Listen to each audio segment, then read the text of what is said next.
Hello students, स्वागत है आप सभी का रजनीश स्टडी लेक्चर के एक और नए वीडियो में। मुझे उम्मीद है आप लोग बहुत ही बेहतर होंगे, स्वस्थ होंगे, सुरक्षित होंगे। हम लोग पढ़ रहे थे विद्युत धारा अर्थात इलेक्ट्रिक करंट, जिसमें आज हम पढ़ने वाले हैं प्रतिरोध के बारे में। इसीलिए पूरा एनर्जी के साथ देखिएगा ताकि आपको फील आए। ठीक है, तो चलिए क्लास को स्टार्ट करते हैं। देखिए, बात करते हैं प्रतिरोध की। इसको इंग्लिश में बोलते हैं रेजिस्टेंस। रेजिस्टेंस, ठीक है। प्रतिरोध का सिंपल मीनिंग होता है धारा के मार्ग में रुकावट। प्रतिरोध का सिंपल मीनिंग होता है जो धारा के मार्ग में रुकावट उत्पन्न करता है, उसी को क्या बोलते हैं? प्रतिरोध कहते हैं। ठीक है, और धारा किसकी वजह से उत्पन्न होता है? धारा मुक्त इलेक्ट्रॉन की गति की वजह से उत्पन्न होता है। तो आप इसको सिंपल मीनिंग आप याद कर सकते हैं। सिंपल एक भाषा में आप इसको याद कर सकते हैं कि धारा के मार्ग में रुकावट, धारा के मार्ग में रुकावट क्या कहलाता है? प्रतिरोध कहलाता है। ये हो गया इसका सिंपल अर्थ, इसका सिंपल मीनिंग। ठीक है, और जो धारा है वो किसकी वजह से उत्पन्न होता है? वो होता है मुक्त इलेक्ट्रॉन की गति की वजह से। मुक्त इलेक्ट्रॉन की गति की वजह से विद्युत धारा उत्पन्न होता है। ठीक है, और मुक्त इलेक्ट्रॉन के मार्ग में रुकावट को क्या बोलते हैं? प्रतिरोध बोलते हैं, रेजिस्टेंस बोलते हैं। और रुकावट कौन उत्पन्न करता है? रुकावट उत्पन्न करता है जो कि चालक के अंदर एक जाल बना होता है, जो पॉजिटिव चार्ज का रुकावट कौन उत्पन्न करता है? पॉजिटिव चार्ज उत्पन्न करता है। जैसे फॉर एग्जांपल मान लेते हैं कि हमारे पास एक चालक है इस प्रकार से। ठीक है, इस प्रकार से एक हमारे पास एक चालक है। ठीक है, और आपको स्टार्टिंग में बताए थे कि चालक के अंदर एक पॉजिटिव चार्ज का जाल बना होता है। इस प्रकार से एक जाल बना होता है। ठीक है, इस प्रकार से, और इलेक्ट्रॉन इसके बीच में होते हैं। ठीक है, और जब ये इलेक्ट्रॉन चलने का प्रयास करते हैं तो ये क्या होता है? पॉजिटिव टर्मिनल से टकराते हैं, और टकराने के बाद क्या होता है? इसके मार्ग में रुकावट उत्पन्न होता है, जिससे कि विद्युत धारा के मार्ग में रुकावट होता है। इसी को क्या बोलते हैं? प्रतिरोध कहते हैं। ठीक है, तो इसका स्टैंडर्ड परिभाषा अब लिखने जा रहे हैं। इसका स्टैंडर्ड परिभाषा लिखने जा रहा है, उसको बहुत ध्यान से देखिए क्योंकि एग्जाम में उसी को लिख करके आना है। ठीक है, तो देखिए पहले लिख देते हैं, फिर उसके बाद समझाते हैं। तो ये इसकी स्टैंडर्ड परिभाषा है कि किसी चालक के सिरों का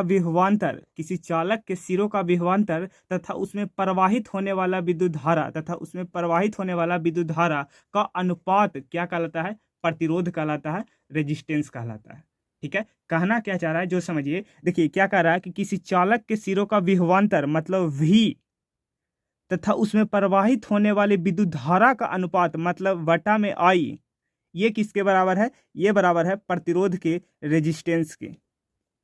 किसी चालक के सिरों का विभवांतर तथा उसमें प्रवाहित होने वाला विद्युत धारा का अनुपात ये कहलाता है प्रतिरोध। तो उम्मीद करता हूं कि प्रतिरोध का परिभाषा क्लियर होगा। अगर कोई पूछ दे तो आप आसानी से उसको बता सकते हैं कि उसका। देखिए भैया, पहली बात तो रेजिस्टेंस का सिंपल मीनिंग क्या होता है? धारा के मार्ग में रुकावट। जो धारा के मार्ग में रुकावट उत्पन्न करता है उसी को प्रतिरोध कहते हैं। ठीक है, और अगर जब एग्जाम में लिखने की बात आए तो आप ये वाला परिभाषा लिखिएगा कि किसी चालक के सिरों का विभवांतर तथा उसमें प्रवाहित होने वाली विद्युत धारा का अनुपात क्या कहलाता है? हमारा प्रतिरोध कहलाता है, रेजिस्टेंस कहलाता है। क्लियर है? चलिए अब आगे बढ़ते हैं। अब थोड़ा सा हम पुराने फॉर्मूलों की तरफ लेकर चलेंगे जो कि पिछले क्लास में हमने पढ़ा रखा है। ठीक है, तो देखिए एक आप संबंध जानते होंगे किसके किसके बीच?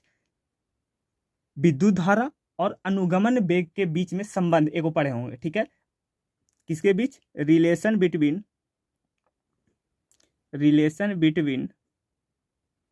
एक रिलेशन पढ़े होंगे, electric current and drift velocity. इसके बीच एक रिलेशन पढ़े होंगे। क्या आया था? I बराबर NEA VD। ठीक है, ये रिलेशन आपने पढ़ा था। ठीक है, क्लियर है? अब देखिए एक और पढ़े होंगे, ड्रिफ्ट वेलोसिटी। आपने पढ़ा है ड्रिफ्ट वेलोसिटी। अनुगमन वेग क्या होता है? या अपवाह वेग, देखिए कंफ्यूजन नहीं होना है, दोनों का नाम एक ही है, ठीक है। अगर कोई अनुगमन वेग बोल रहा है या अपवाह वेग बोल रहा है तो दोनों सेम ही है। देखो हिंदी में दो नाम हो सकता है परंतु इंग्लिश में एक ही नाम है, ड्रिफ्ट वेलोसिटी, ठीक है। तो इंग्लिश में थोड़ा सा याद करिएगा, ठीक है। ड्रिफ्ट वेलोसिटी ये क्या होता है कि मुक्त इलेक्ट्रॉनों द्वारा विद्युत क्षेत्र की उपस्थिति में प्राप्त किया गया औसत वेग को ही क्या बोलते हैं हम लोग, अपवाह वेग, ड्रिफ्ट वेलोसिटी बोलते हैं, ठीक है। और इसका फॉर्मूला आया था, ड्रिफ्ट वेलोसिटी का फॉर्मूला आया था वीडी बराबर E capital E tau by M, E capital E tau by M. Tau को हम लोग एवरेज चलते हैं, ठीक है, एवरेज लेके, ठीक है, क्योंकि औसत वेग हमें, औसत समय में औसत वेग हमको चाहिए, ठीक है। तो ये क्या आ गया, ई कैपिटल ई टाउ एवरेज बटा एम, ठीक है।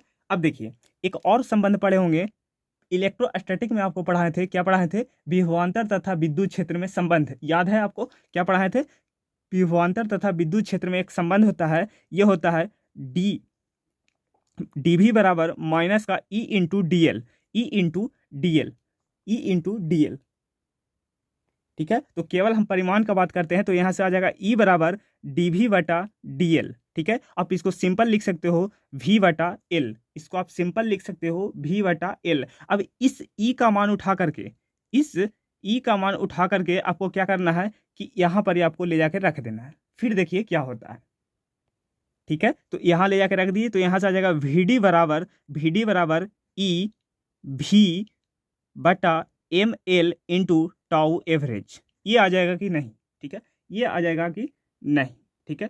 अब क्या करना है कि इस वीडी का मान उठा करके, ठीक है, इस वीडी का मान उठा करके इसको मान लीजिए समीकरण 1 और इसको मान लीजिए समीकरण 2। अब इस वीडी का मान उठा करके आपको कहाँ रखना है, इस वीडी का मान उठा करके इस वीडी का मान यहाँ पर ही रख देना है, ठीक है।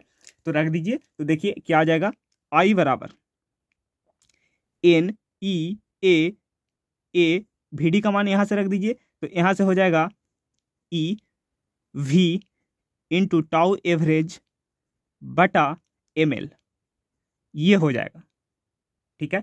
अब क्या कर दीजिए, मल्टीप्लाई कर दीजिए तो ये हो जाएगा N E square E square E square A V into tau average बटा एम एल।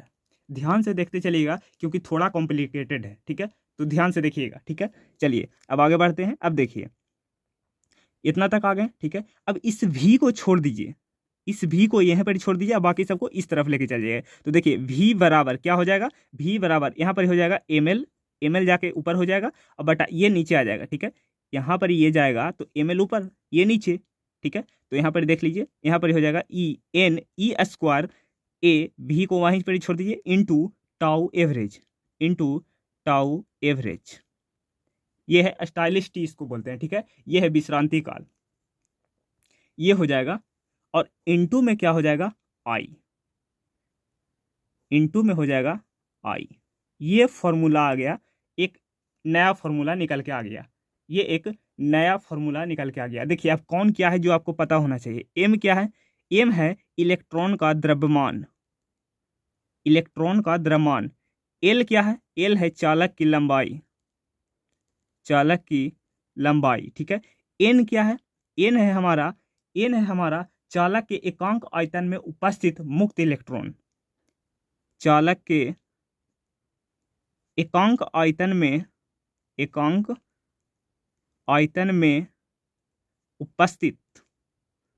उपस्थित मुक्त इलेक्ट्रॉन।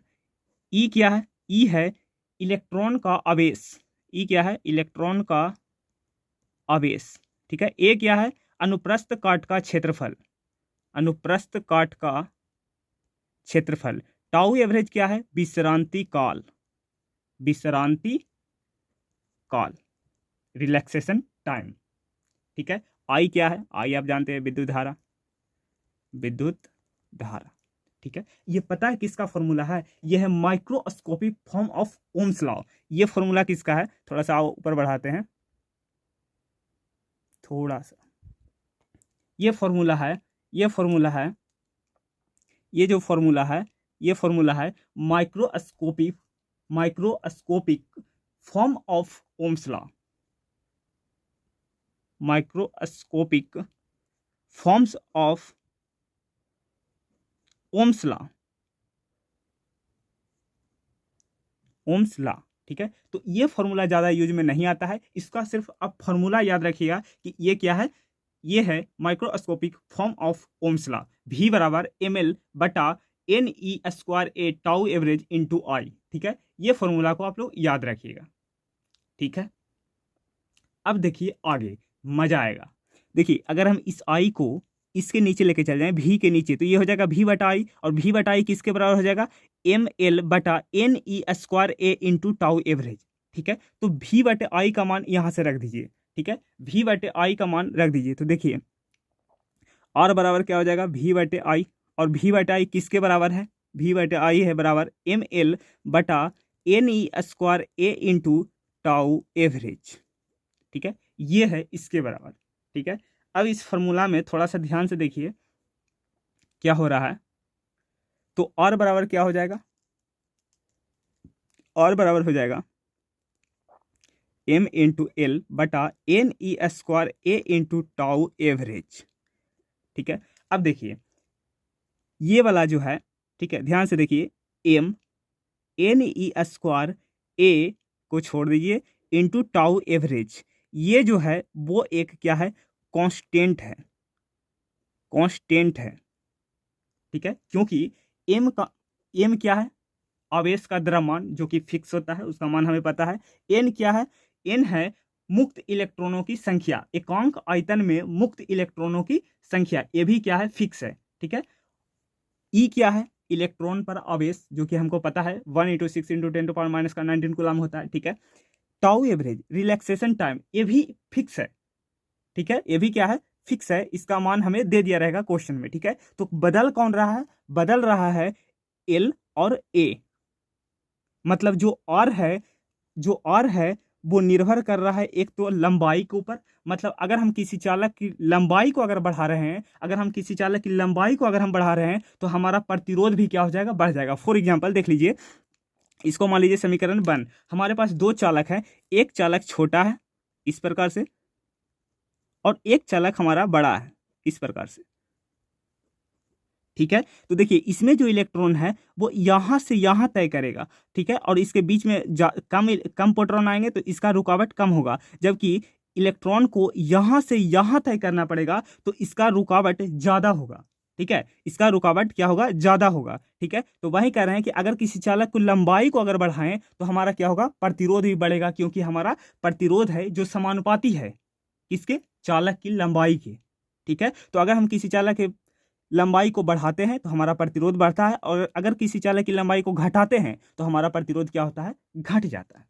ठीक है, तो पहला बात तो ये कहिएगा कि प्रतिरोध किस पर निर्भर कर रहा है, प्रतिरोध निर्भर कर रहा है चालक की लंबाई पर। ये हो गया फर्स्ट निर्भरता, ठीक है, प्रतिरोध की।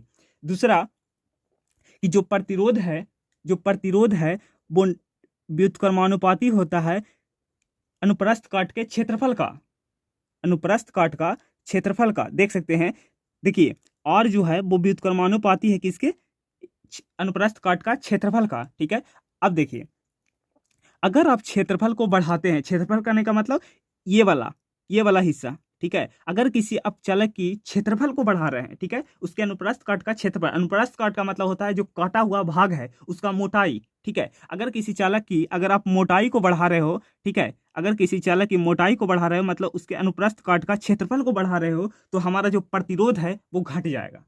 ठीक है, अगर हम किसी चालक के क्षेत्रफल को अगर बढ़ाते हैं तो हमारा जो प्रतिरोध है वो घट जाएगा। इसको मान लीजिए समीकरण 2। ठीक है, और अगर हम किसी चालक के प्रतिरोध को अगर किसी चालक की अनुप्रस्थ काट के क्षेत्रफल को अगर घटा देते हैं, मतलब ये वाला हो जाएगा, तो ये हमारा प्रतिरोध क्या होगा, यहाँ पर ही बढ़ जाएगा। ठीक है, तो आपको याद रखना है कि पहली बात कि जो प्रतिरोध होता है वो एल के मतलब चालक की लंबाई का समानुपाती होता है। मतलब अगर हम किसी चालक की लंबाई को बढ़ाते हैं तो हमारा प्रतिरोध बढ़ेगा, अगर किसी चालक की लंबाई को घटाएंगे तो हमारा प्रतिरोध क्या हो जाएगा, घट जाएगा। ठीक है, दूसरा बात कि जो हमारा प्रतिरोध है वो अनुप्रस्थ काट के क्षेत्रफल का व्युत्क्रमानुपाती होता है। ठीक है, कि अगर हम किसी चालक के अनुप्रस्थ काट को क्षेत्रफल को अगर बढ़ाएंगे तो हमारा जो प्रतिरोध हो जाएगा वो कम जाएगा, और अगर किसी चालक की अनुप्रस्थ काट का क्षेत्रफल को घटाएंगे तो हमारा प्रतिरोध ज्यादा होगा। समझ में आ रही है बात। अब देखिए दोनों को जोड़ दीजिएगा तो ये क्या आ जाएगा, दोनों को जोड़ दीजिएगा तो R समानुपाती हो जाएगा L बटे A का, और समानुपाती हो जाएगा एल बटा ए का। ठीक है, अब थोड़ा सा आगे चलिए। ठीक है, और समानुपाती हो जाएगा एल बटा ए का। ठीक है, और देखिए जब समानुपातिकता का चिन्ह हटता है तो एक कांस्टेंट आता है, तो यहाँ से हो जाएगा और बराबर रो एल बटा ए। रो क्या है यहाँ पर, एक कांस्टेंट है। रो क्या है यहाँ पर, एक कांस्टेंट है, और इसी को कहते हैं प्रतिरोधकता। प्रतिरोधकता, इसी को कहते हैं प्रतिरोधकता, जिसको बोलते हैं रेजिस्टिविटी।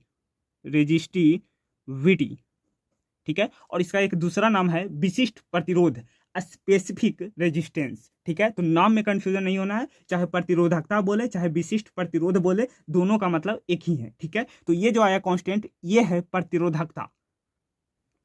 ठीक है, तो ये क्या है, ये है चालक की लंबाई, चालक की लंबाई, और ये क्या है, अनुप्रस्थ काट का क्षेत्रफल, अनुप्रस्थ काट का क्षेत्रफल। इसीलिए कह रहे हैं कि ध्यान से देखिए कहां से कहां फॉर्मूला आ रहा है। जो देखिए आपको 10th क्लास में ये डायरेक्ट आपको रटवा दिया जाता था कि जो r है वो l के समानुपाती होता है, और जो r है जो अनुप्रस्थ काट का क्षेत्रफल के व्युत्क्रमानुपाती होता है, जिससे दोनों का रिलेट करेगा तो फॉर्मूला निकल के आएगा r बराबर रो इंटू एल बाई ए। ये आपको 10th क्लास में रटवा दिया जाता था। ठीक है, लेकिन यहाँ पर हमने प्रॉपर डेरिवेशन की मदद से, फॉर्मूला की मदद से हम यहाँ पर ये निकाल के दिखाएं कि r जो है वो l के तो समानुपाती है, जबकि r है जो अनुप्रस्थ काट का क्षेत्रफल के व्युत्क्रमानुपाती है, जिससे कि ये फॉर्मूला निकल के आया r बराबर रो इंटू एल बाई ए। यहाँ पर कोई रटने का संभावना ही नहीं है, क्योंकि हमने प्रॉपर फॉर्मूला की मदद से हमने निकाला है। ठीक है, तो यहाँ पर ये देखिएगा कि कैसे निकाला गया है। ठीक है, यहाँ तक क्लियर है। और इसी को बोलते हैं क्या, रो। देखिए इसको सूचित किससे करते हैं, रो से। इसको कैसे सूचित करते हैं, रो, रो RHO, रो। ठीक है, ये है नोटेशन। इसको क्या पढ़ते हैं, रो पढ़ते हैं। ठीक है, जिसको बोलते हैं प्रतिरोधकता। और जो प्रतिरोधकता होता है, थोड़ा सा आगे बढ़िए, और जो प्रतिरोधकता होता है वो दो बात पर निर्भर करता है। जो प्रतिरोधकता, या इसको बोलते हैं विशिष्ट प्रतिरोध, स्पेसिफिक रेजिस्टेंस, ये दो बात पर निर्भर करता है। पहला बात पर निर्भर करता है कि पदार्थ की प्रकृति पर, पदार्थ की प्रकृति पर, और दूसरा निर्भर करता है तापमान पर। दूसरा निर्भर करता है तापमान पर। अगर आप अलग अलग पदार्थ की प्रकृति लेंगे, जैसे लोहा हो गया, जैसे चांदी होगा, तो प्रतिरोधकता का जो मान है वो अलग अलग आएगा। ठीक है, जैसे आपने ले लिया लोहा, तो लोहा का एक अलग प्रतिरोधकता हो जाएगा। ठीक है, तो अलग अलग पदार्थ की प्रकृति लेने पर, प्रकृति चेंज करने पर क्या होगा, प्रतिरोध का मान भी चेंज होगा। ठीक है, और दूसरा कि अगर आप तापमान को अगर चेंज करते हो तो आपका प्रतिरोध भी क्या होगा, प्रतिरोधकता भी क्या होगा, चेंज हो जाएगा। क्लियर है। ठीक है, हमने एक एक बात करके आपको समझा रहे हैं। ठीक है, कि किस तरीका से आपको चलना है। ठीक है,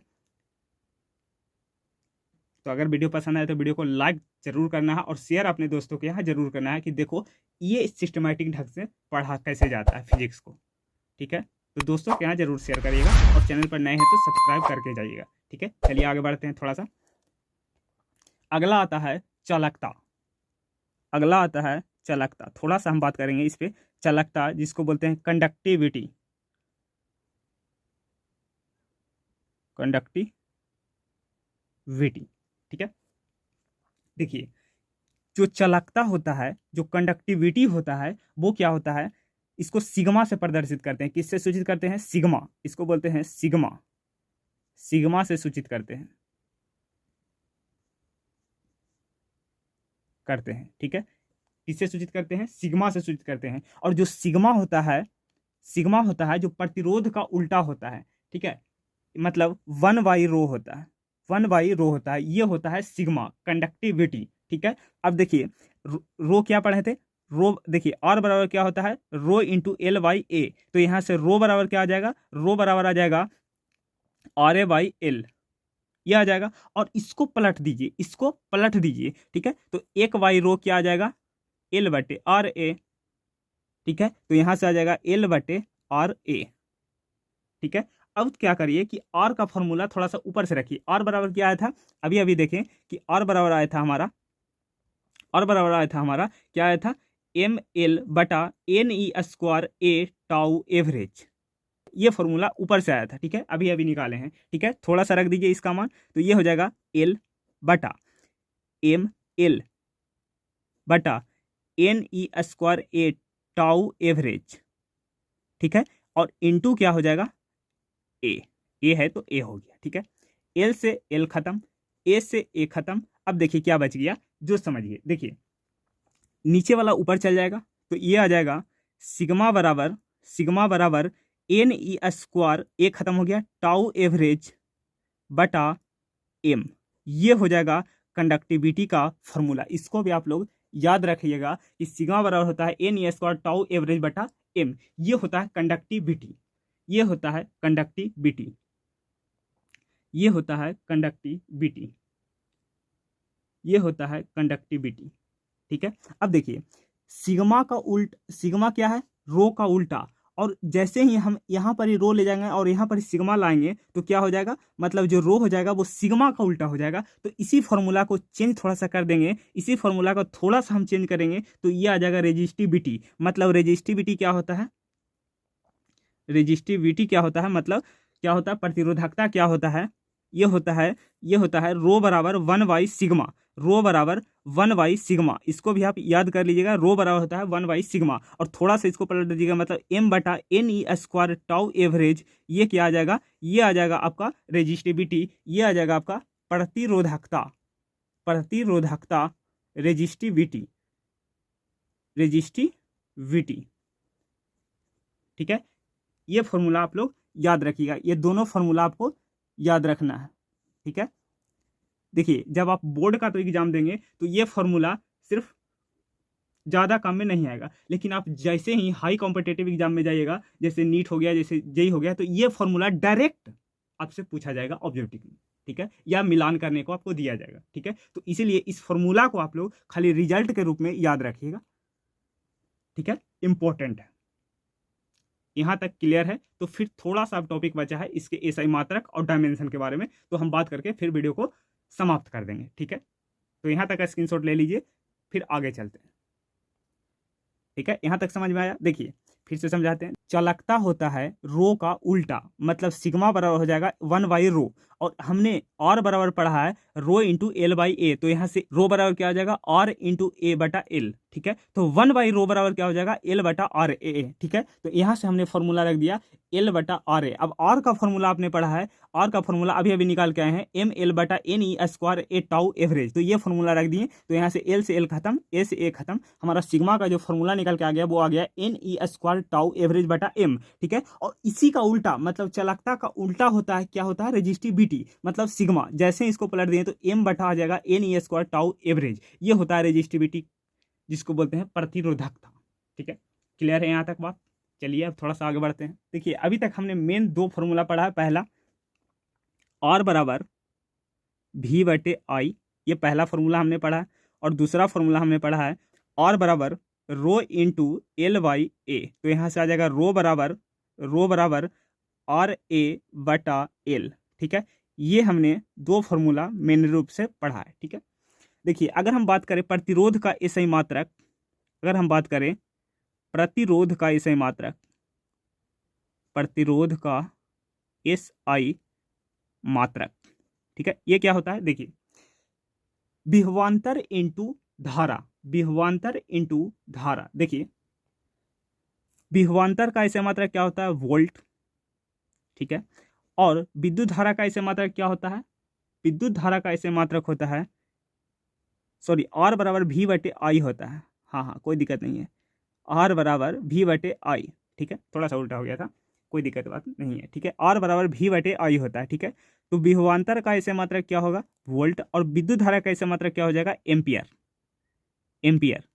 और वोल्ट पर एम्पियर जो होता है, वोल्ट पर एम्पियर जो होता है वो क्या होता है, ओम, और इसका सिंबल इस प्रकार से होता है, इसको इंग्लिश में बोलते हैं OHM, ठीक है, ओम, ठीक है। तो प्रतिरोध का ऐसे मात्रा क्या हो गया, ओम हो गया, ठीक है।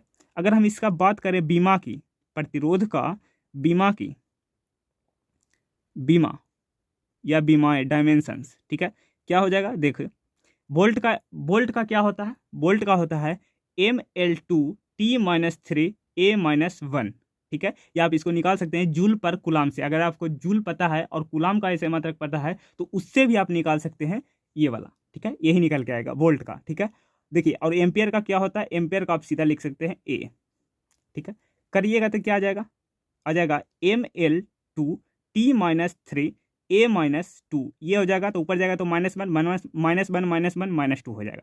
ठीक है, तो ये हो जाएगा किसका, प्रतिरोध का बीमा, ये हो जाएगा प्रतिरोध का बीमा। अब हम बात करते हैं प्रतिरोधकता का एसआई मात्रक, प्रतिरोधकता का एसआई मात्रक ये क्या हो जाएगा, देखिए आर का क्या होता है, ओम लिख दीजिए, ए का क्या होता है, मीटर स्क्वायर लिख दीजिए बटा मीटर, 1 मीटर से 1 मीटर कट गया, यहाँ पर ही आ गया, क्या आ गया, ओम मीटर, ओम मीटर, ये आ जाएगा प्रतिरोधकता का एसआई मात्रक। ठीक है, ये आ जाएगा प्रतिरोधकता का एसआई मात्रक। ठीक है, बीमा कैसे निकालते हैं, बहुत ही सिंपल है। ठीक है, बीमा कैसे निकालते हैं, देखिए ओम का एसआई मात्रक क्या आया था, ओम का बीमा सूत्र क्या आया था, ये वाला लिख दीजिए ml2t-3 a-2। ठीक है, ध्यान से समझिएगा। ठीक है, और मीटर का क्या हो जाएगा, मीटर का हो जाएगा एल, तो यहाँ पर ही इंटू में एल। ठीक है, अब देखिए थोड़ा सा देख लीजिए, यहाँ पर इसे क्या आ जाएगा, एम एल, देखिए यहाँ पर ये 1 है पावर में, तो देखिए बेस बराबर घात जुड़ जाएगा, यानी कि 3 हो जाएगा, 2 1 3 t-3 a-2, ये हो जाएगा प्रतिरोधकता का बीमीय सूत्र, ये हो जाएगा प्रतिरोधकता का बीमीय सूत्र ml3 t-3 a-2। ठीक है, ये होता है आज का टॉपिक समाप्त। कल हम पढ़ेंगे प्रतिरोध का निर्भरता, जो कि हमने 2 निर्भरता देखा है। पहला जो प्रतिरोध है वो लंबाई के ऊपर निर्भर करता है, दूसरा जो प्रतिरोध है वो उसके अनुप्रस्थ काट के क्षेत्रफल के ऊपर निर्भर करता है। ठीक है, और कल की क्लास में हम देखेंगे जो प्रतिरोधकता है वो किस पर निर्भर करता है, एक तो पदार्थ की प्रकृति पर और दूसरा तापमान पर। तो पदार्थ की प्रकृति पर तो हम देख लिए कि किस प्रकार निर्भर करता है। ठीक है, तो कल की क्लास में हम निर्भर करेंगे कि जो प्रतिरोधकता है वो तापमान पर किस तरीका से निर्भर करता है। ठीक है, तो ये हम पढ़ने वाले हैं कल की क्लास में। ठीक है, और प्रतिरोधकता को कैसे परिभाषित किया जाता है ये भी पढ़ेंगे हम कल ही की क्लास में। ठीक है, तो इसको बढ़िया से नोट्स बना लीजिएगा, इसका बढ़िया से रिवाइज कर लीजिएगा। कल हम पढ़ने वाले हैं प्रतिरोधकता का निर्भरता ताप के ऊपर। ठीक है, तो वीडियो कल की क्लास में बहुत इंपॉर्टेंट होने वाली है, कल की क्लास में जरूर आइएगा। ठीक है, और आज की वीडियो को लाइक करिएगा, चैनल को सब्सक्राइब करिएगा और वीडियो को दबा करके शेयर करिएगा अपने दोस्तों के यहाँ कि इस प्रकार से इस चैनल के ऊपर पढ़ाई हो रही है। ठीक है, उम्मीद करता हूँ कि ये वीडियो आपको पसंद आया होगा। अगर वीडियो पसंद है तो वीडियो को लाइक करना है, दबा करके शेयर करना है, और अगर चैनल पर नए हैं तो चैनल को सब्सक्राइब करके ही जाना है। ठीक है, मिलते हैं अगले वीडियो में, तब तक के लिए बाय बाय, टेक केयर, जय हिंद।